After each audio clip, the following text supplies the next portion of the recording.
오늘 하루도 믿음의 고백으로 시작합시다. 주는 그리스도시요 살아계신 하나님의 아들이십니다. 우리가 이 고백을 하는 것은 우리의 삶 속에 주 예수 그리스도가 아니면 진정한 참된 해결은 일어날 수가 없고, 또 그리스도를 통해서 봐야만 문제의 진짜 원인과 그 속에 숨겨진 하나님의 뜻과 계획을 발견하여 참 응답을 누릴 수 있기 때문입니다. 오늘 그 응답을 누리는 저와 여러분 되시기를 주 예수 그리스도 이름으로 축원드립니다.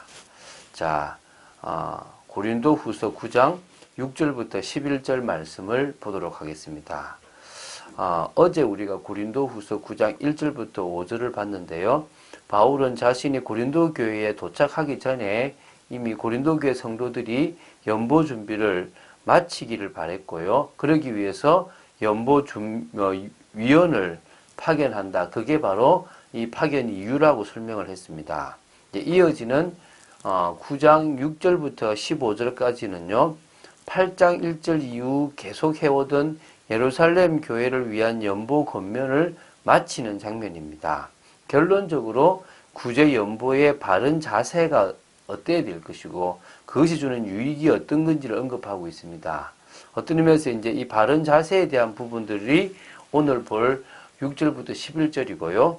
내일 이제 12절부터 15절까지를 통하여 이 연보에 대한 어떤 그런 유익에 대한 부분들까지 다루도록 하겠습니다.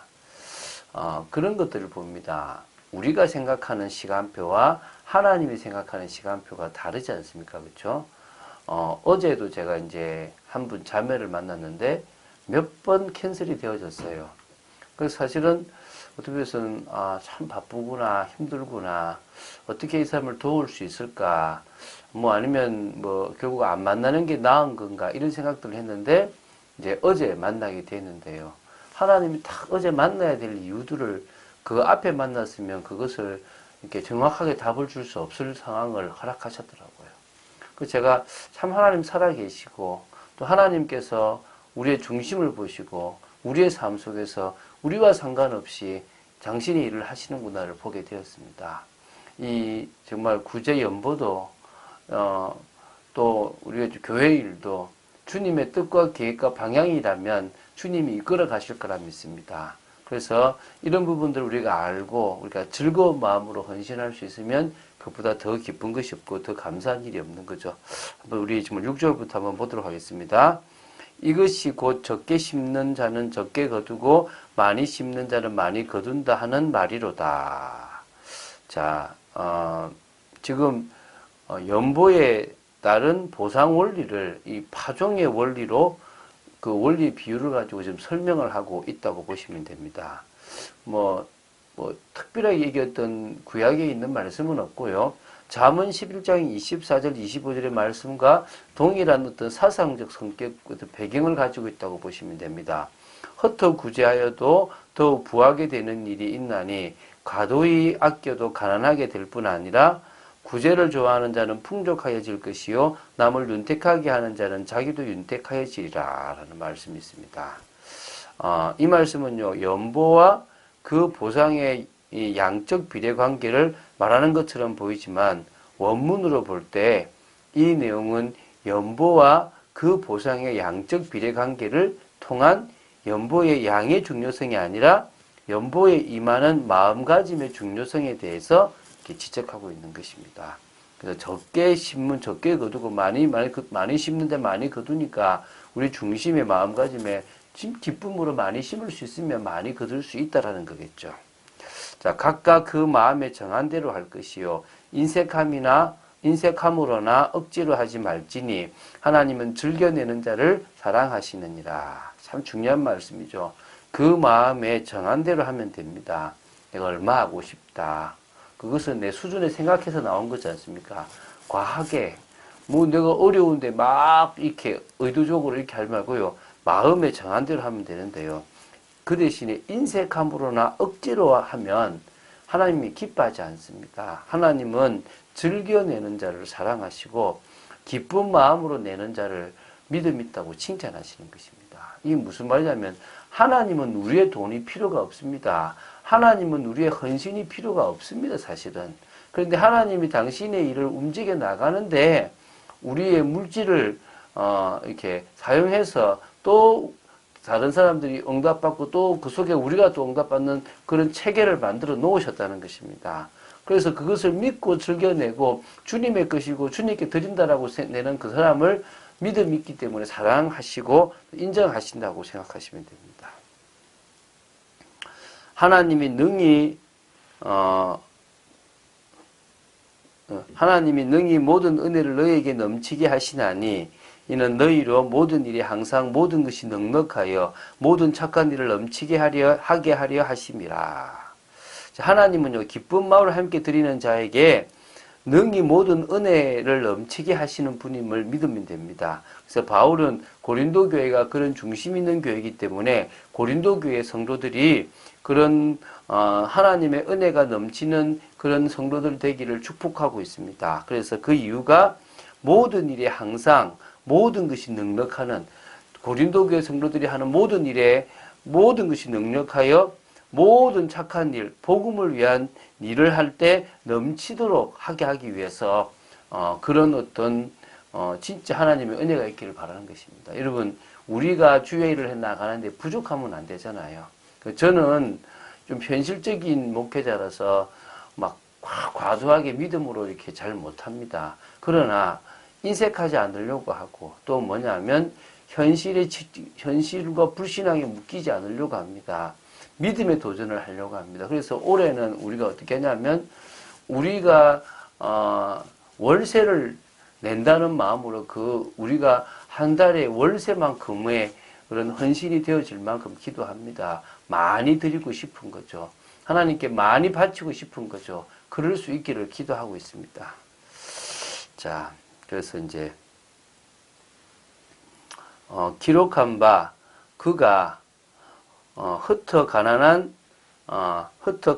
자들에게 주었으니 그의 의가 영원토록 있느니라 함과 같으니라. 자, 이 바울은 진짜 정한 대로 하고 하나님 즐겨내는 자를 사랑하고 적게 심은 데는 적게 거두고 많이 심은 데는 많이 거둔다는 그런 어떤 논지를 강화하기 위해서 구약 성경을 인용하는데요. 70인역 시편 112편 9절을 인용하고 있습니다. 한글 개혁 성경의 경우에는 이게 지금 그가 재물을 흩어 빈궁한 자들에게 주었으니 그의 의가 영구히 있고 그의 뿔이 영광 중에 들리리로다 로 되어 있습니다. 한마디로 말하면요, 그리스도인은 하나님의 풍성하신 은혜를 무상으로 거저 부여받았습니다. 바로 그것이 그리스도인으로서 자선을 하고 구제를 하고 연보를 하는, 그리고 의의 가장 큰 그런 원초적인 그 모든 것들이 동기가 된다는 사실을 기억해야 될 줄로 믿습니다.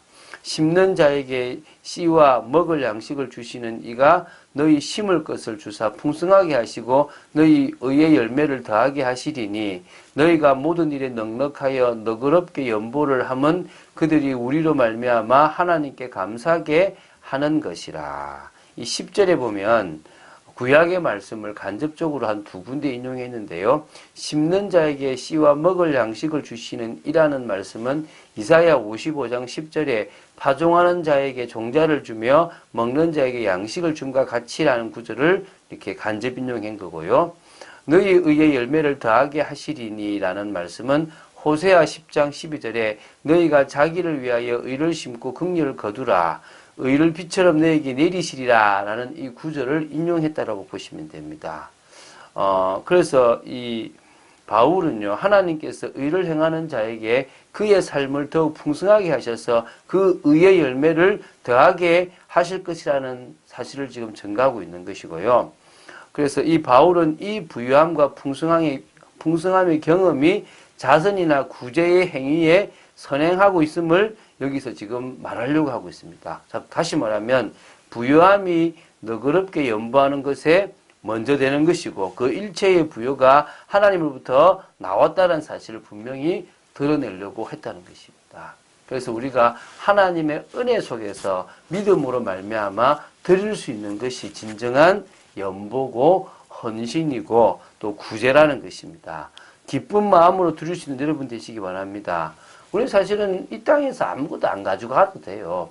이 땅에서 우리에게 필요한 거 없습니다. 우리는 저 천국에 가면 이 땅에 있는 거 하나도 없어도 될 만큼 됩니다. 오히려 하나님은 우리에게 맡기신 이 땅의 것을 가지고 하나님 나라 이루는 참은신하기를 원하시는 것입니다. 소망이 있기 때문에 이 땅에서 영원토록 주구장창 우리의 후대와 같이 살 것이 아니라 우리는 믿음에 갈 곳이 있기 때문에 후대에게 남겨줄 것도 없습니다. 다 쓰고 가버려도 됩니다. 진정으로 우리가 드릴 수 있는 것이 기쁨이라는 사실을 알고 참은신할 수 있는 축복이 있게 하여 달라고 기도드릴 줄 믿고요. 그리고 진짜 우리가 이 언약의 여정을 걸어가는 그 걸음이 바로 뭘 시작으로 어떤 이정표를 보고 어디가 끝인지를 볼 수 있을 만큼 여러분 눈이 열리게 되기를 바랍니다. 하나님은 우리의 인생 전체를 책임지고 계십니다. 그리고 우리는 그 속에서 한 걸음 한 걸음 믿음으로 성령의 인도 받는다면 하나님의 나라를 이룰 줄로 믿습니다. 주는 그리스도이시요 살아계신 하나님의 아들이심을 고백합니다. 끝까지 믿음의 도전을 해나가는 저희들 되기를 간절히 소원합니다. 하나님의 뜻과 계획을 이뤄나가는 저희들 되도록 지켜 주시옵소서. 진정으로 기쁜 마음으로 드릴 수 있게 하시고 정말 드린 그 자체에 하나님께서 역사하시고 인도하셔서 하나님의 나라를 이루는 축복이 있도록 지켜 주시옵소서. 정말 저희들이 오늘도 믿음으로 살아가는 삶 되기를 원합니다. 주 예수 그리스도 이름으로 기도드립니다. 아멘.